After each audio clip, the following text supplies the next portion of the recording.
my name is Haley Bassing. I'm a board member for the Juniper Performing Arts Foundation, and I have a guest here. Would you like to introduce yourself? Hi, I am Katie Buckholtz. I am one of the co-directors at Inspire Dance Academy. Sure. And that's why we want to have you on there. On this podcast, will you tell us, you guys just celebrated a 10-year anniversary?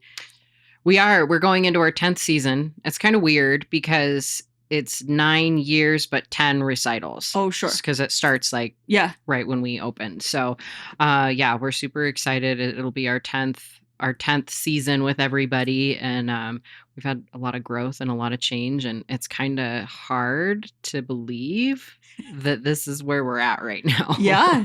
So explain to us, what your studio is, what type of dance. I noticed you guys recently in the last few years have been doing more, I don't even know what you would call it, like specifically directed classes, like towards auditioning or towards adult ballet.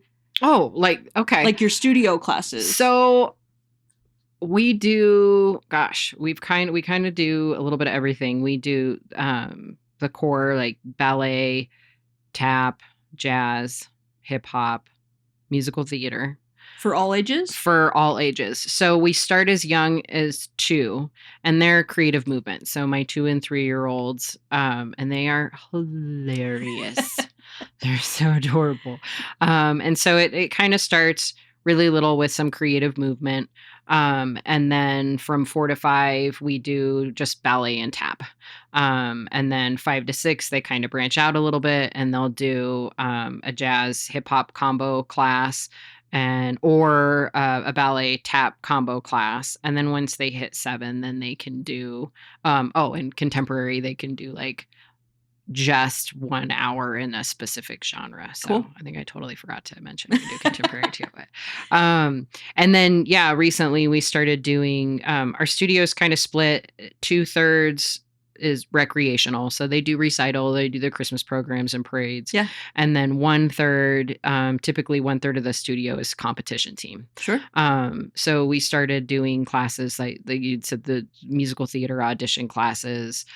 We had a lot of parents that are a blast and they wanted adult classes. So we've kind of dabbled a little bit in that. Adults are really hard. Like, we don't make time for ourselves, right? Sure. We always make time for our kids. Yeah. So we're trying to find that perfect recipe of like what works for the majority. Sure. And then we started a couple years ago, we started a conditioning class. That's just like a strength and flexibility. And so, it's just kind of evolved from the core to more of what people have been asking us for. Well, that's awesome. There's not a lack of opportunity. I feel like the dance studios in the area kind of ebb and flow. Mm-hmm. So they start up and then they kind of go away, and they start up in different ownership.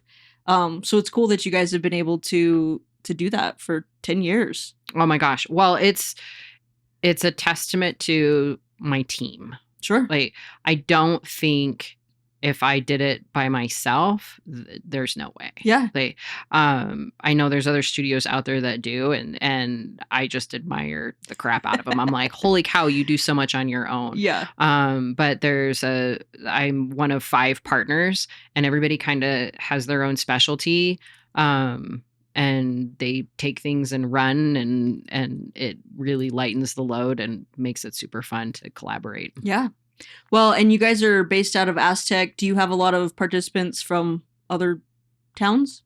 I do. I have quite a few from Bloomfield, Farmington. I even have a few rec students from Kirtland as well. So that's awesome. Yeah, I have actually a couple years ago, I had some kids from Durango too, which their parents worked in Farmington, so they kind of made it work. But yeah. Yeah.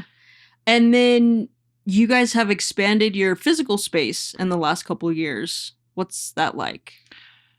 I love it. I think my partners who helped me build it don't love my dreams sometimes. I'm all, hey, this is what we should do. And they're like, okay. But yeah, it's crazy to think when we started, we had 2 small studios and then 1 kind of medium studio. Yeah. And it worked well. And we were super thankful for the space. And then we just started kind of creating this wish list. And we actually had the dancers, we sat down with like these giant Post-its. And we're like, if you could have anything in a studio, what would you want? Yeah. And they're like, an ice cream machine. Well. And I'm like, yeah, me too. Right. And so we did like this big vision board. Yeah. And then we started looking and got super fortunate that the same plaza that we were in had this space and it was open forever. And I kept thinking it was the same size as what we had. And finally they're like, go look at it. And I did. And I'm like, oh, okay. Yeah, no, this is huge. So we went from, I think it was 2,500 square feet to about 45. Cool. So we doubled, which was awesome. And then we were kind of starting to feel that growing. It's a hard balance too, because you want to run the classes, but you don't want them to run super late because you still want that like life balance. You want kids to be able to eat with their families. Yeah. You want them to have time off. So the more studio space we have, we're able to give them more free time because we can run shorter days, I guess. So we could kind of feel the schedule getting heavy. We could kind of see a little bit of the burnout like in them and us. Yeah. And then a couple doors down, a space opened up and we're like, well, if we don't jump on it now, somebody else will, and we don't know when it'll happen. So last summer, we added our 4th studio and it's 2 doors down. And then we decided when we were designing it, we wanted it to be a little bit more like community space. And so we started revamping the interior. We revamped our logo and did a bunch of stuff. So eventually that design will kind of bleed into the other space too. But yeah, always trying to grow. This summer, we're all kind of looking at each other like, what are we doing? Like, we're not doing any construction. We're not repainting. Like, what's okay. That's good. That's a good break to have. Yeah, it's been nice. And the new studio has spring floors, hollow floors. What is that? It's oh gosh. So it's like one layer of plywood and then there's another layer and they have these foam blocks in them. Cool. And then you take another layer and put foam blocks on it and then put them on top of each other. So it like handles the impact better. When you're doing gymnastics and stuff. Yeah. Or just dancing it's not general, it's not like spring like a gymnastic spring floor. Sure. It does have a lot more give. But you have to think like the impact on knees and ankles and hips. Yeah. So it does soften that, especially when everybody's on their feet for several hours in a row. So yeah, that floor is really nice. I would love to eventually do the other ones, but we had to take a summer off. So take a break, huh? Right. Cool. What are some of the things that you've seen in the last 10 years in that studio? Gosh, as far as I don't know. I always I've had the blessing of being around when it was Point of Grace, that studio many years ago, because and that's how you and I met, is renting the theater space at Piedra Vista when I was a theater manager there. Yeah. And so just always at that end of year, end of season recital, I noticed the last couple of years I'm in the audience crying along with you. And I'm like, I don't even know these kids. I have no emotional investment. Why am I crying? But just to see them, like I said, I've been able to film your recitals for the last however long, and I've seen those kids as little, and then they go off. Have any of them pursued dance further on? Yes. So I have, I believe she was one of my first seniors. And I say this because she traumatized me. We were sitting in a summer class, like she had graduated. We had our ceremony. She came in at summer. So all of our alumni dance for free when they come home. Cool. So any workshops they want to do or anything, we're just happy that they're home. Yeah. And she came in and she's like, I was the beginning of the end. And I'm all, what? She's like, yeah, I'm your first graduating senior and it's all downhill from here. And I'm all, oh my gosh. Like, and she wasn't wrong, right? Like every year I've said goodbye to one of my girls and I'm like, holy crap. So that just like sticks in like the beginning of the end, right? But she's teaching dance in Las Vegas. Cool. She's going to college to be an engineer. Okay. Super, super smart, super driven, but I love that she's still pursuing that. I have another one who is in, I want to say Las Cruces. And she dances on the dance team down there. Oh, sure. Yeah. Jocelyn? So yeah. Yeah. To be completely honest, if she ever comes home, I'm going to try and kidnap her. Like, we miss her. We love her. Yeah. I have a couple others that have come into dance, but haven't really kind of continued outside of that. Yeah. So, I hope that they come back to it at some point, but 2 for sure that are still really living it. It's awesome. I hated dance when I was a kid. My mom put me in the class. I did about 1, and I probably sat there and pouted through the entire, all of it, rehearsals, recital, but my sister was a dancer, and so I've been around it my entire life. And I eventually feel like I was living that dream, in that I was turning the lights on for these dance recitals and playing the music. And that's something that I had done as a little kid, whether I wanted to or not. My mom's like, here, Haley, you're going to sit here and hit play on this CD, And so that's been a dream fulfilled for me, that I've been able to do that. And I don't think people realize how much dance affects people. Because even like when you guys go to competitions, like in Albuquerque and stuff, there's an entire crew of people that it takes to be able to do those types of things. It's a huge collaboration. Yeah. It's never just the instructor and the kid. Right. Or the person. Right. They have a whole army of support.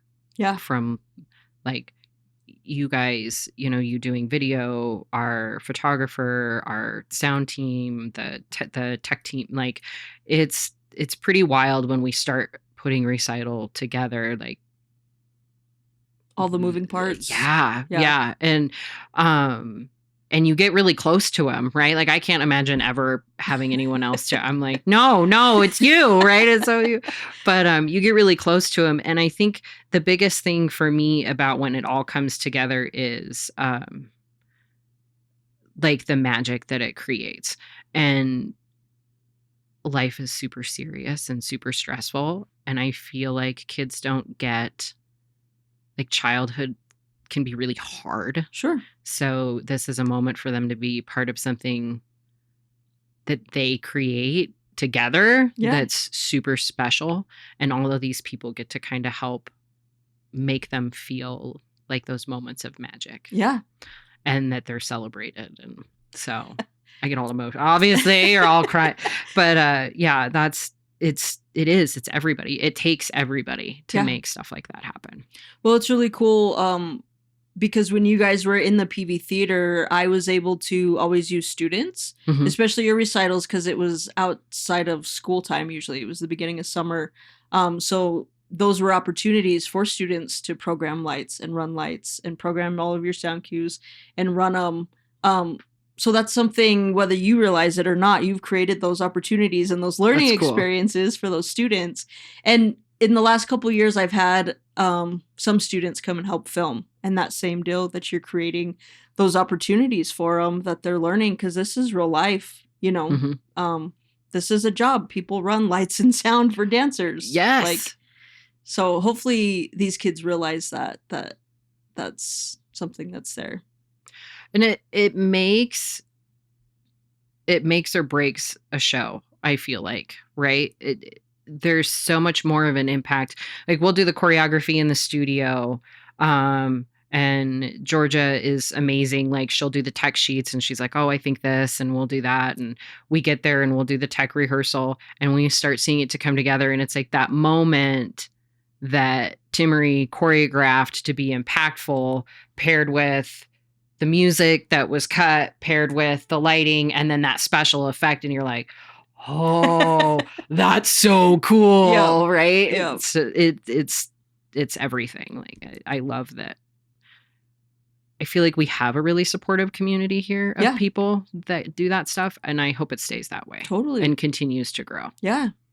It's I would say it's a pretty small community. Just about everybody knows everybody. Mm-hmm. You guys were at San Juan College this year for your recital, and they have a new, I don't think he's the director, Joey. I think he was just one of the technicians. I think so, yeah. He does sound. Yep. Yeah. But he has a business there in Aztec, I think on Main Street doing sound. He has like a studio there. He has Noise Hub. Yeah. Yep. So that's really cool. I did a podcast with him about some city stuff. Well, actually, not with him. With he produced the podcast. Yeah, with The Localist was the name of the podcast. Cool. Yeah, his studio is way cool. Yeah. And that was kind of neat to see those two different, right? Like you've got the theater Joey, right? Yeah. And he's doing all the lights, and then you go in there and you're like, holy crap, like this place is amazing. And he has all his instruments, and it's pretty cool. That is cool. It's cool. Again, opportunities, because that tech community is pretty small here. What are some other outcomes you've seen in the last 10 years? Are there other stories? I know for me, my daughter is 8, and we have started her. She did a little bit of ballet and stuff when she was like probably 3. And she wasn't a big fan of the recitals. She just froze up and sat there and chewed on her finger. And, we all thought it was cute, but we learned that she doesn't like that setting, and she's into sports and stuff right now. I feel like the point I was trying to drive at is with your studio, you're able to foster those from the time, like that student, you're all the beginning of the end, because you have them as babies until they go off, which I guess if you look at it, it's only about 10 years, right? It is. And you're just like, oh, okay. And they kind of, it's bittersweet because you watch them.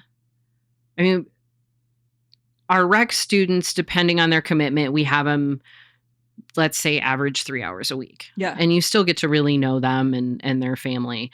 And then our comp students, on average, you have them like 10 to 14 hours a week, right? Sure. So we have them, we get to know them a little bit better. Yeah. But on both sides, you watch them kind of you get to watch them turn into cool people, right? And their interests, and it's fun when they go from like a combo class and they hit 7 and they're excited because then they can go like all into one genre, right?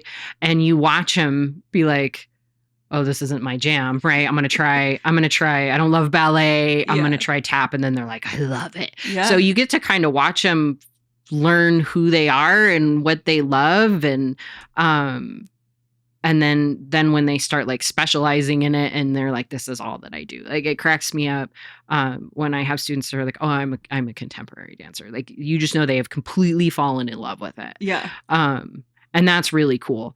On the other side of that too, though, you have kids that are like, oh man, I love the movement and the competitiveness, but then they go and try different sports.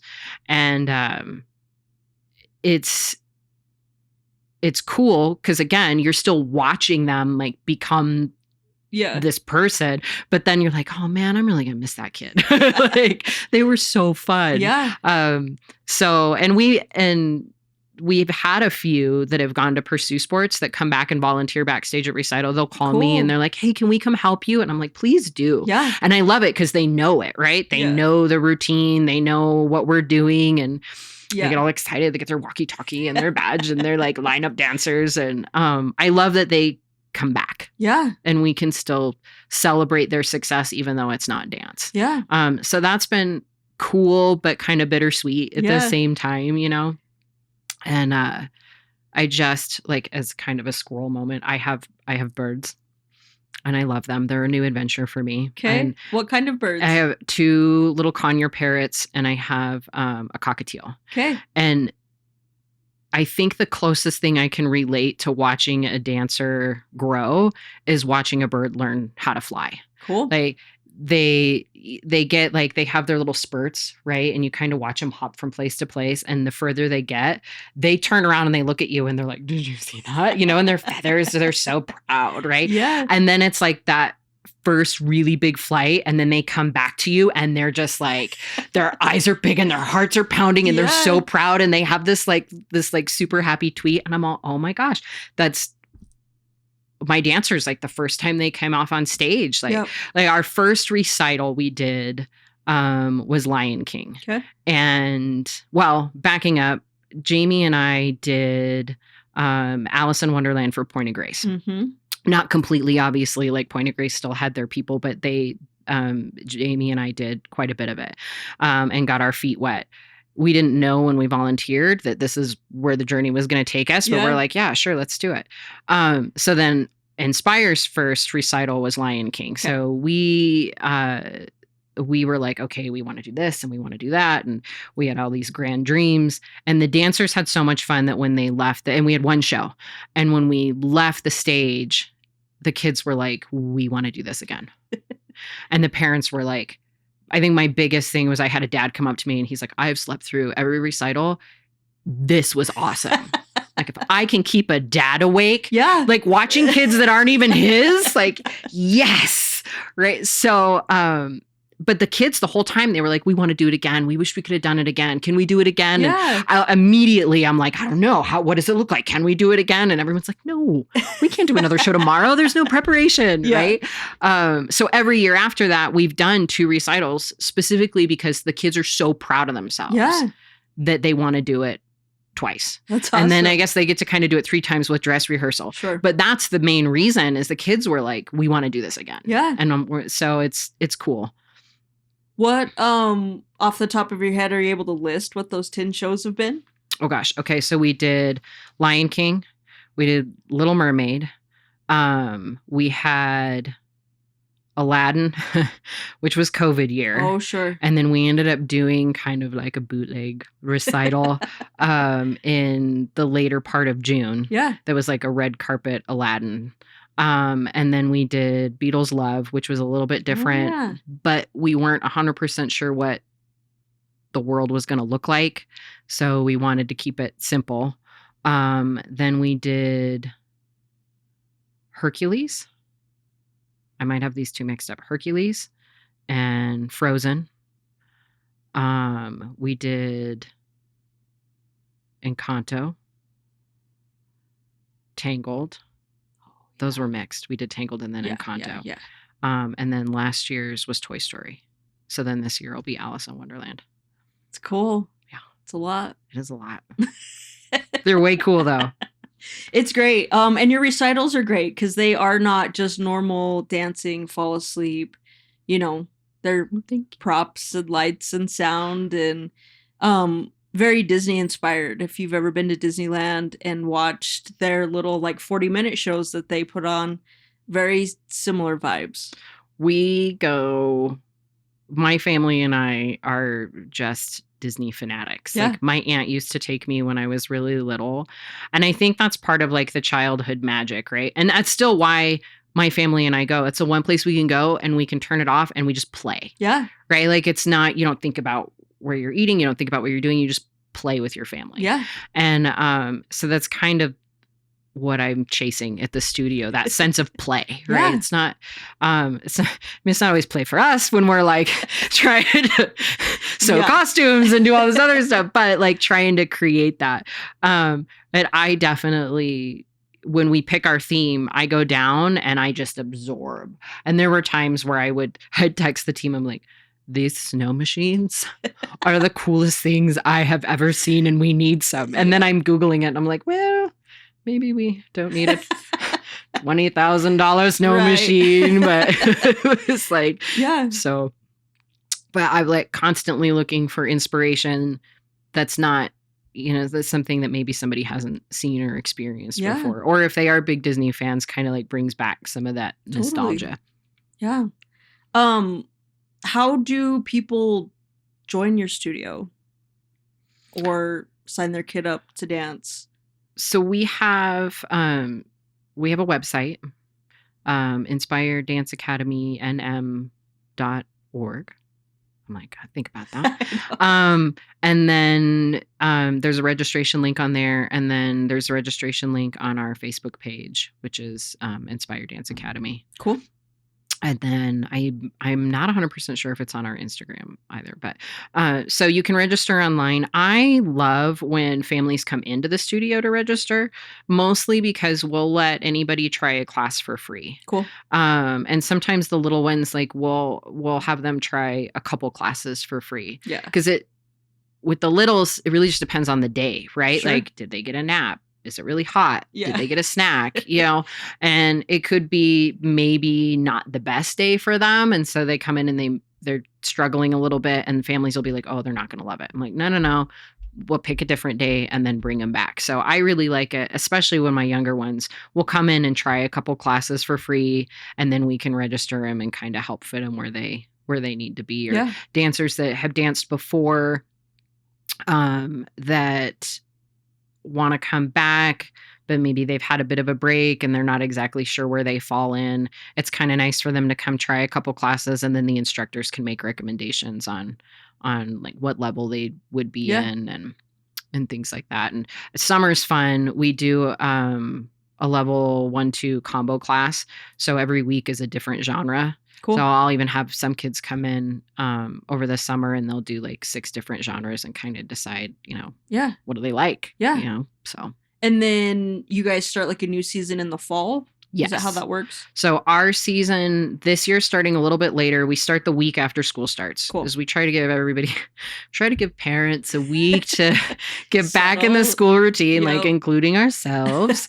And then we'll come back the week after. Cool. So I think it's the 27th,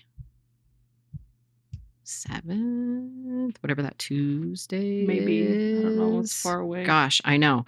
So but school in Aztec starts August 17th. Yep. So it's so that the 27th is that Monday. Okay. Yeah. Because Aztec, you guys are starting about a week later than Farmington schools. Yeah. Because we get kids back the 10th. Yeah, so my Farmington dancers will have 2 weeks, and the week of the 17th we'll start bringing in our competition team. Cool. They have their own kind of like lounge, so they get to come in that week and decorate their locker. We'll start some choreography. We'll get them situated, size them for costumes and shoes. And so we're still in the studio that week. Sure. In fact, you can do in-person registration the week of the 17th. But the classes themselves won't start until the week after. So. Cool. Yeah. What else do people need to know about the dance studio? Oh gosh, I don't know. It's hard when you're in it for so long that you're like, what else? I don't know. I love that every studio in our community is so different. Sure. Right. And I'll have people like online, and they'll go, well, looking for a good dance studio, like and I'm like, oh gosh, well, what does that mean? Right? Like, what is a good, here's all the bad ones. Right. I'm like, what is a good dance studio? And so then I always start, I'm like, well, I feel like you have to ask yourself the questions of, what do you want as a family? Yeah. And what's your dancer's commitment? Like, if you're just looking for classes and maybe not performance, there's these. If you're looking for classes and performance, there's these, right? And then if your kids get more competitive, then that's like the next level of, okay, well, how much do you want to travel? How many days and hours a week do you want in your studio? Or do you want, your kids there in the studio? Yeah. And so I feel like we have a pretty decent balance. We have a competitive dance team that does really, really well. I'm super proud of them. It's taken a lot of consistency, right? Sure. It takes a while to build those skills. sorry, I was like, yeah, I start thinking about them and I'm like, yes, I love them. Where was I going with this? I feel like we have a really good competition team. We have a good competitive group. But when it comes to team, we kind of give the parents quite a bit of control. Like Cool. they come in and they fill out an application and it's like, well, we try and give as much pricing up front as possible because it's not a cheap activity. Yeah. Like it's just really not. I think in 1 year, we had costume companies increase their pricing 3 times. Dang. Just in 1 year. Yeah. So, and then dance competitions every year increase. And then, of course, you have like your hotel and your food and all of the other things that go with it, right? So, keeping that in mind, because I don't want a dancer for just one season, right? I want them to be there until they graduate. Like, I love being able to celebrate them at the end and like telling them how amazing they are and they get to like stand in front of everybody and see all the support. So we try to encourage balance. Like, okay, well, what do you guys want to do time-wise? What's your time commitment? Are there days that you can't compete? What's your financial commitment? Yeah. And we look at what they put down. And then as we go through auditions, we try and keep that in mind. And then the parent has, the final say like, hey, we want, it doesn't mean they're going to get 5 groups in a solo, but they request it. And then we know not to exceed that. Yeah.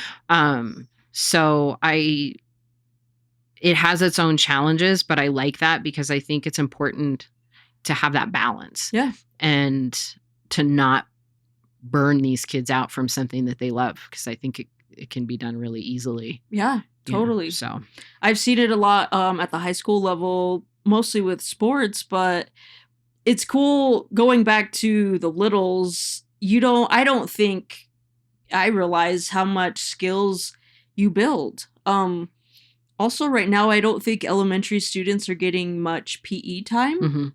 So that hand-eye coordination is not there. You know what I mean? But dance is a good way that they could get that. What are some of the other skills that you need to be a good dancer that you essentially learn as a kid? As a kid, okay. You know what's crazy? And I do the babies mini team and then the dance acro of all ages. It's crazy when you have your 2 and 3. I call them babies. They're big girls. Yeah, thank you. At 2 and 3, like when they get in there, the skill of putting one foot in front of the other for like a leap. Yeah, that is not a natural. Like they can walk, sure, right? But that's not a natural thing. So really getting them little and just kind of challenging movement and those basic things, that your arms are going to do something different than your feet. Sure. And different motor skills of like jumping together, jumping apart, just at that age, right? Yeah. You can see it different in those dancers. In fact, one of the growing pains that we're having, which is a good problem, is we'll have in the last several years, we've had some that have started since tiny toes, right? And they're not quite old enough to be, I say they're not 7, right? They're not old enough that we would naturally put them in a level 1 class, but because they've been building those skills, and just learning musicality and learning to count and timing, and because they were building those skills so young that they're in classes with kids that are a lot older than them, which they love, right? But then you also want to keep in mind like the social, right? Like most of my kids dance because they love dancing with their friends. So you don't want to push them too fast into these classes where they're not with their friends. But we've seen a handful of them where we're like, holy crap, they're just like above and beyond where they should be. Yeah. And they just started super little. Yeah. I've definitely noticed my kids who are musicians as well. They're amazing. They have a different part of their brain activated, huh? Yeah. I mean, teaching them timing is, they're like, oh yeah. And you're like, oh, okay. And that was my background. Like I was a musician. I was not a dancer. And I have to remind myself, like, I'm not teaching music, Yeah. right? But like, but I've seen that my kids that play instruments their timing is just, That's interesting. it's pretty cool. Yeah, they go hand in hand. Yeah. How did you get into dance? Oh gosh. My oldest, we were just trying to find something. She was little. She was 2 or 3. Trying to find something that she loved. Yeah. And we did gymnastics, and she loved the creative movement part. She was actually one of Frankie Reddy's students at Wiggle and Jiggle. Cute. And it was super cute. And she loved Frankie's class, like the creative movement and the kind of what I do in Tiny Toes now, Yeah. right? But then as we got to like gymnastics, she would freak out. She hated it. So I was like, okay, well, this is not, and you're still not really doing a ton of gymnastics, Yeah. right? But it wasn't like movement for her. Yeah. And so then we tried soccer, and I ended up coaching soccer. Never played soccer. The organization was like, if somebody doesn't volunteer to coach, we're not going to have a team. And I'm like, oh, yeah, thanks for laying the guilt on me. I was like, I've never coached. They're 4. How hard can it be? I was all, okay. Was it hard? It was challenging. It was so fun because I only had girls at that point. So I got to coach little boys.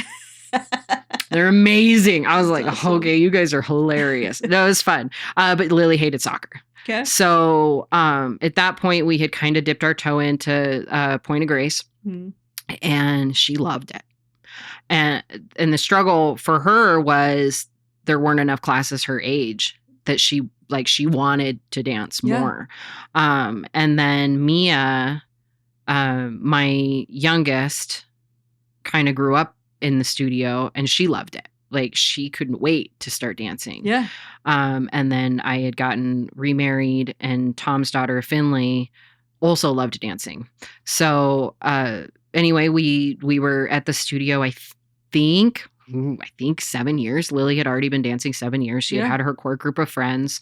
I was teaching like a tiny or like a mommy and me class for them. And they had kind of came to us and said, Jamie and I were at the beginning of the season. They said they didn't think that they were going to have a recital unless someone wanted to take on the work, that they had a lot of stuff going on. Sure.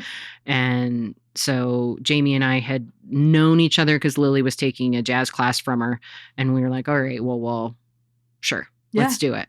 And then a few weeks before recital, they had announced that they were going to sell the studio.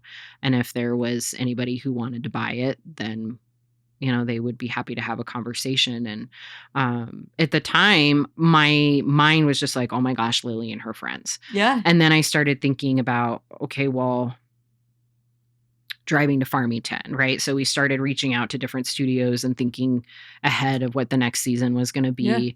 Yeah. And Jamie had came to me and she was like, well, what do you think? I'm like, I think I don't know dance, right? I know business side of stuff. Sure. I don't know dance.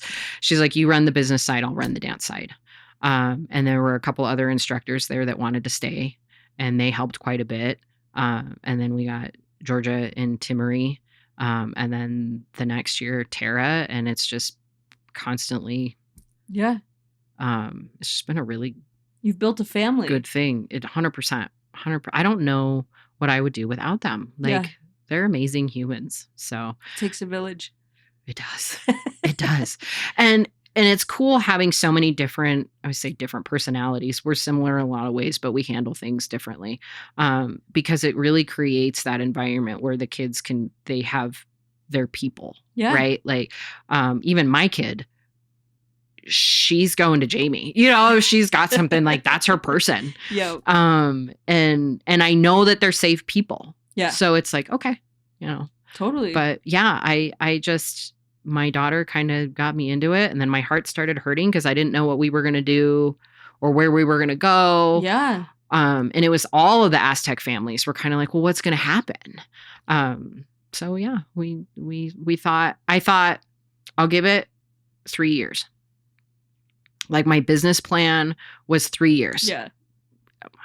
We'll give it 3 years and then see what happens. Yeah. So, and that's why I'm like 10 recitals, like doing our 10th. I'm all, what happened to 3 years? Like, okay.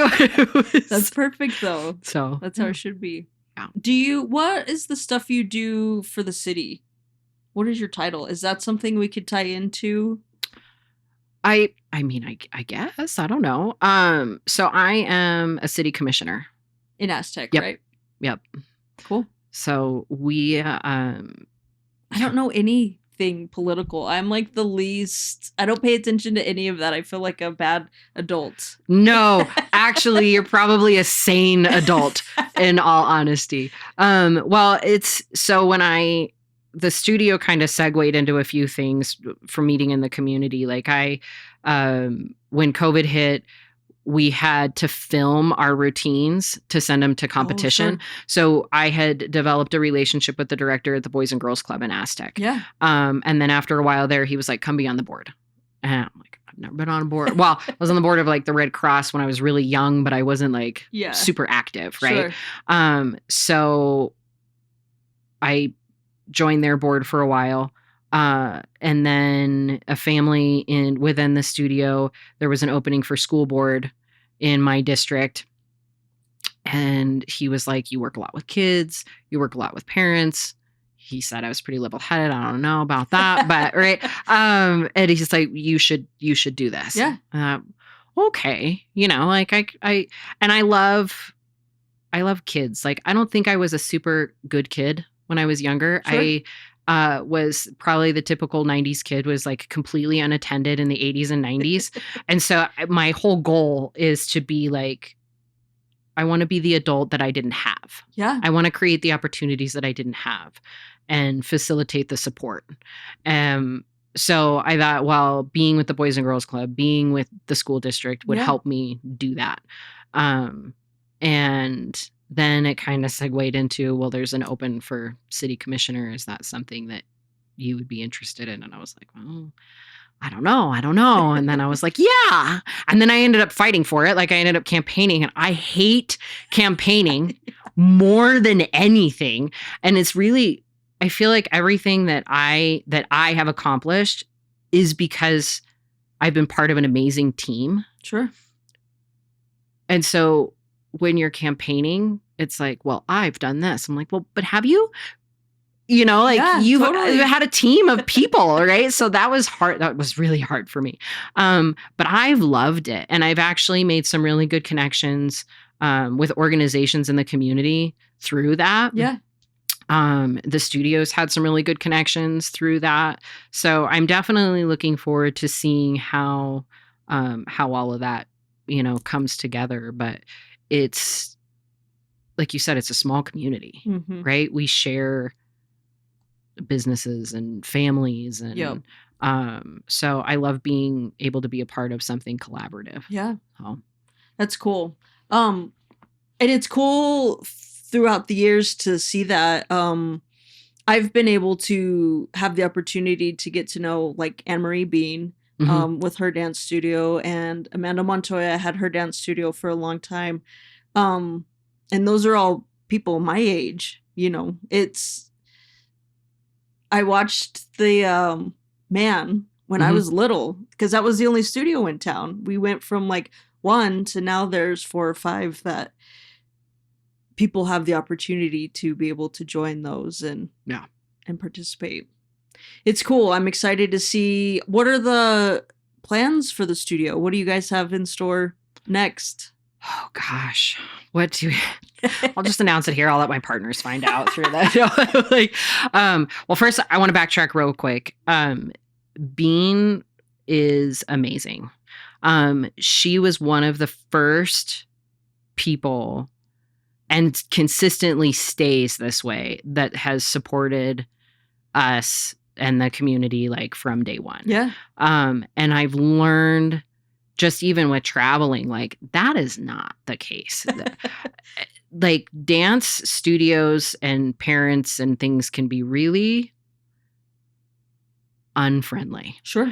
And I am extremely competitive, but it's focused, right? Yeah. Like just not in general. And she's always been super supportive and super amazing. And I love her. My kids, the kids at the studio are comfortable with her, which I think is great when we're traveling and we see like, Yeah. other families and other teams. And we're always excited to see them and travel with them. So, you mentioned like she's one of the ones that like does it on her own. And I'm like, how? But yeah, she's definitely an inspiration, and I'm so fortunate to be like part of her community. Yeah. For sure. And as far as like what are the plans for the studio, gosh, I don't know. I would love to well, obviously competition constantly grow. I would love to do that. I would love to see our adult classes take off more. I hear we get a ton of requests for it, and we're just still trying to find that The sweet ideal spot of time. Mhm. And yeah, I mean, we were doing it. I think we were doing it every other month, and then there were a lot of requests for every week. And then that was good. But then again, like adults, we suck for ourselves, right? We're like, we're not taking care of ourselves. We're taking care of our family. Yeah. So over the summer, we're doing once a month, and that seems to be a pretty decent rhythm. Yeah. I'd like to see that kind of become a little bit more. I've seen a ton of parents that need support. So I'd like to, it's always kind of in the back of my mind, like, how can we also support them as they're supporting these kids? And when we did our big studio remodel, I did a gym in there for our parents. Like if you need to come and work out, it's free of charge. Like they can have some space. So, maybe a little bit in that direction. We're going to start an inspiration team separate than competition team. And that's going to be our POM class. So we have, and you've seen our recital, so it's kind of hard to work POM into kind of a production recital.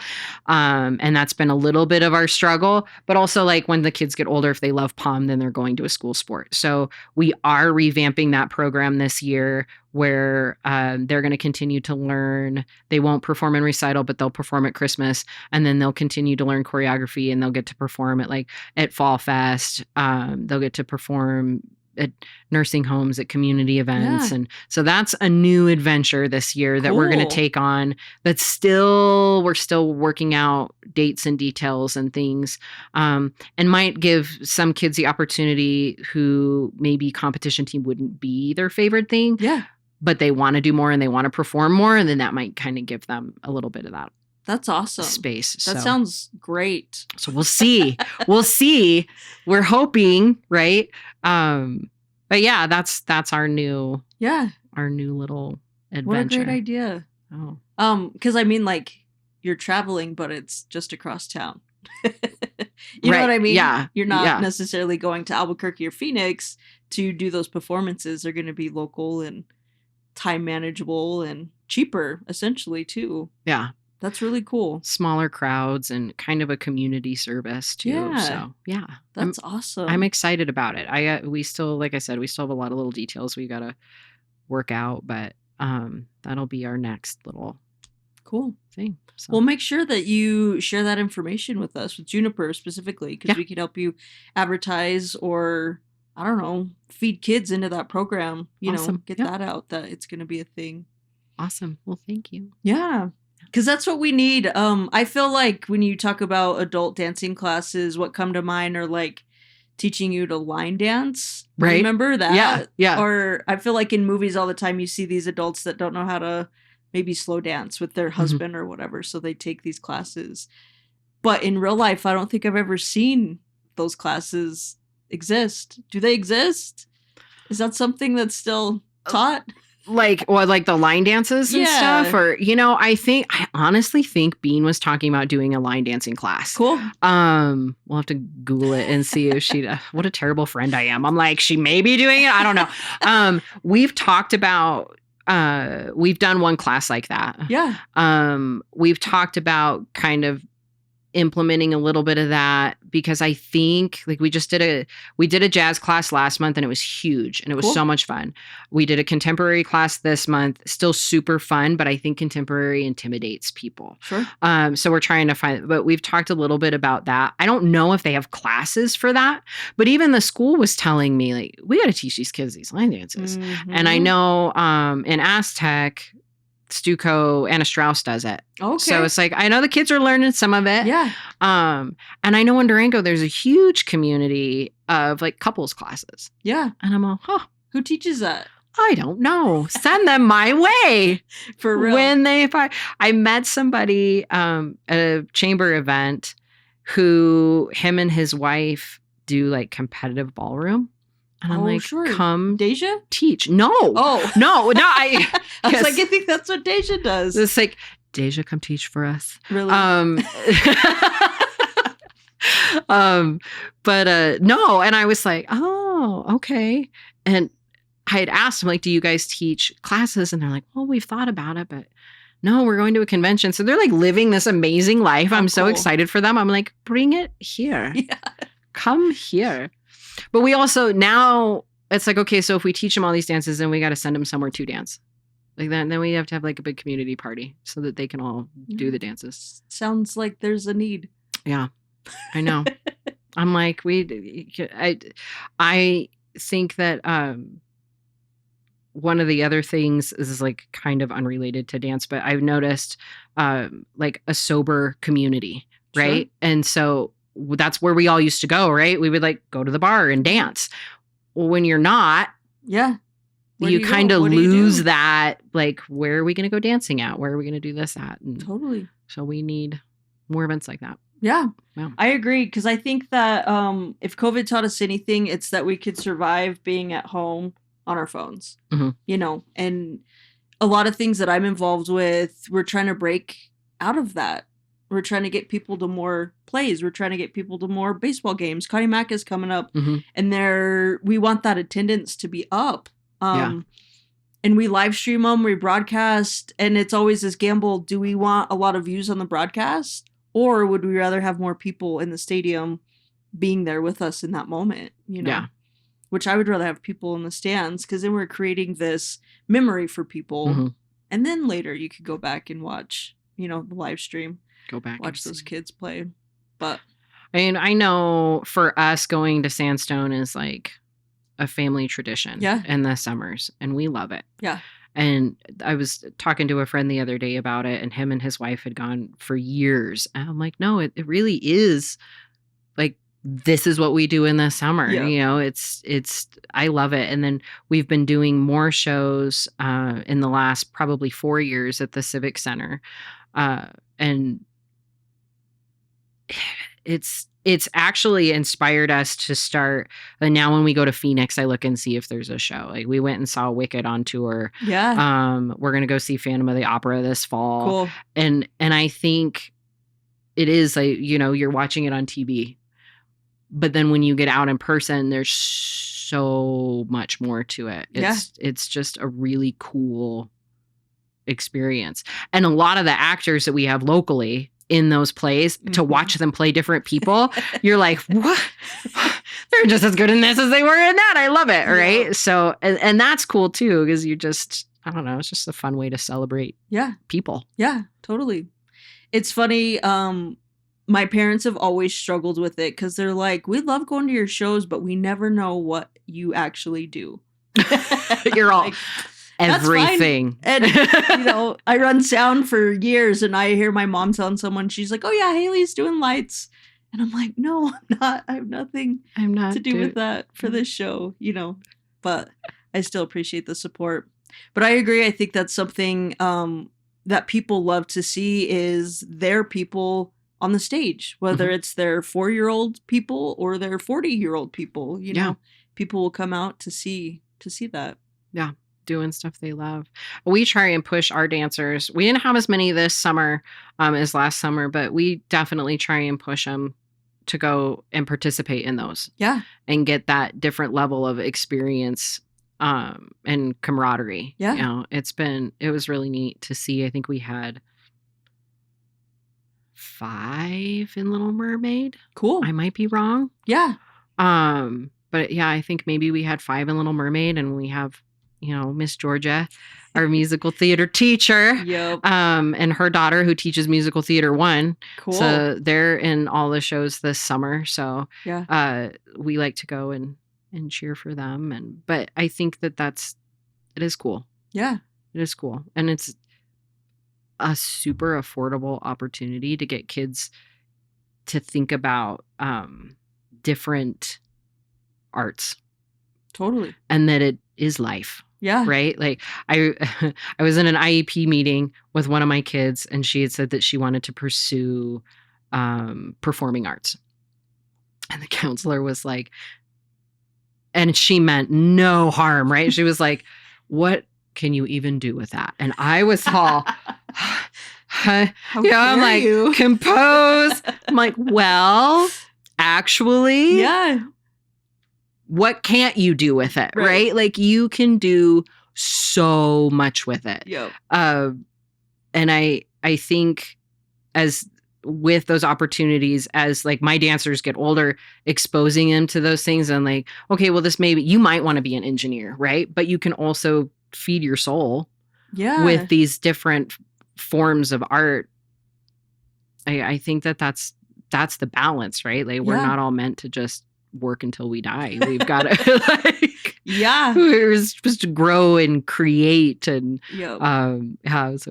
what don't you do in performing arts? It's real. And even just on an engineering standpoint, like when you go to Broadway today, 2026, everything is specifically engineered for that particular theater house. The rotating floor in Hamilton, like that's engineering, and that's engineering at its finest.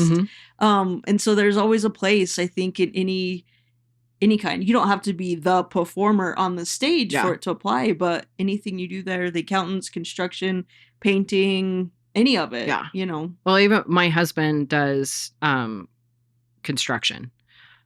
He does a lot of things, but he can build anything. And I don't think he had any idea of what kind of, because he would, even with like our first prop, Pride Rock, and she was a beast and we learned a lot from her. And, but we went to him and we're like, okay, it needs to be approximately right. And we're like, but this is what's happening on it, right? You've got 3 dancers here and 1 dancer here, and this dancer has to hang. And so then we're like measuring the dancer from fingertips to toes, right? Because he's like, well, how tall do you want it? And I'm like, well, I don't know, this dancer's hanging. Like, how tall is this dancer from fingertips to toes? And he was like, what is happening, right? So that was the first one that they were all, oh yeah, you don't just build a prop. It is not visual. Like there is a purpose behind every part of it.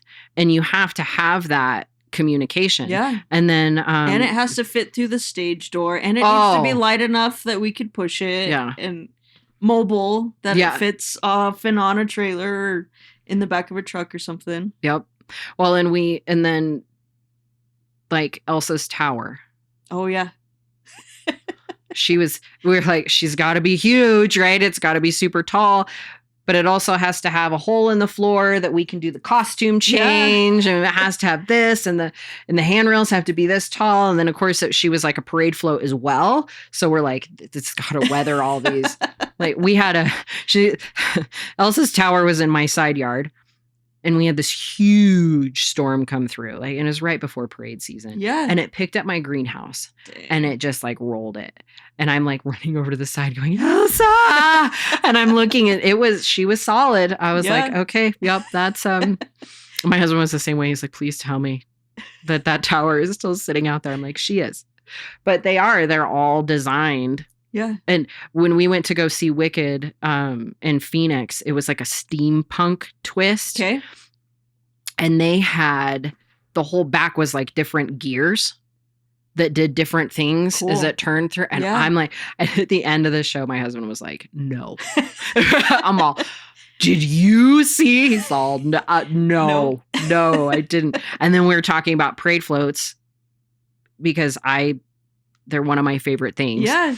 And so we're talking about this year, like, what are we doing this year? We have to top last year's. We have to add more snow. We have to add more lights. I'm like, I need gears. And he's like, oh my gosh. So, well, good. At least he's emotionally prepared. I try to plant the seed early. Yeah. That's awesome. Are you guys going to be in Connie Mack Parade? No. Christmas is what you usually do, huh? We did Connie Mack one year. And the time that they did Connie Mack was also the time that most of us went to go to training in Vegas. Yeah. And it was so hot and the kids were dying. Yeah. And it was mermaid. So I have this bright idea that I'm going to get them these clear umbrellas. Oh, sure. They're going to be jellyfish, right? Yeah. No, they're going to like bake. It was a sauna. These poor kids were just like sweating. I'm like, I'm so sorry. We learned a lot. That summer. But I would love to find a way or time or whatever, right, to do the 4th of July night parade. Yeah. I think that would be so stinking fun. Yep. Haven't been able to do that yet. It's definitely on my list. I would love to do the light parade. I would love to revisit, because I feel like we could do light parade, the fair, and Connie Mack. Yeah. I just got to find a way. It's on my list. You will. I mean, maybe if I'm not remodeling a studio or something, or if my team isn't, right? Like, I am not doing this. If my team is not, then maybe we can build floats and do stuff over the summer too. So cool. Yeah. Okay. I don't know. Is there anything else the people need to know? I don't know. Go support your local dancer. Yeah. I mean, ask us anything. Come visit us. Come check it out. I fully admit, like I said, that's, our studio isn't going to be for everybody. But we're all happy to answer questions and try things out, and definitely support the kids. Yeah. Like if they come fundraising. And you have to tell them no, be nice, which everybody usually really is. Yeah. And we are so appreciative of the community support, because it's a small community and there's a ton of people asking for it. Mm-hmm. Gosh, yeah. I mean, just come celebrate 10 years. We've got a ton of stuff that we're going to do this year just to celebrate our 10th season. Because I don't think we ever doubted we would make it. I just don't think we ever thought that. Now it's here, you know? So, we're really excited, and we want everyone to be a part of the celebration. Cool. Well, thank you. Thanks for coming in. Thank you. A reminder of a few upcoming events. Heather McGoy Teen Voices presents Footloose Youth Edition, hitting the stage October 1st through 3rd. Registration is still open, with opportunities for stage management and technical theater. Scholarships are available. Film Four Corners is hosting a filmmakers meetup with Zia Drone Operations on Friday, August 21st at the Tota Theater, beginning at 6 p.m. Four Corners Musical Theater presents Jekyll and Hyde the Musical, October 22nd through November 1st at the Farmington Civic Center. Theater Ensemble Arts presents Dracula, a Comedy of Terrors, on September 25th, 26th, and October 2nd, 3rd, and 4th. Piedra Vista High School Theater presents Midsummer Jersey, October 15th, 16th, and 17th at the Toronto Crispin Performing Arts Theater. A special thank you to our sponsors, Unsicker Law and Industrial Data Management. If you would like to sponsor this podcast, please email us.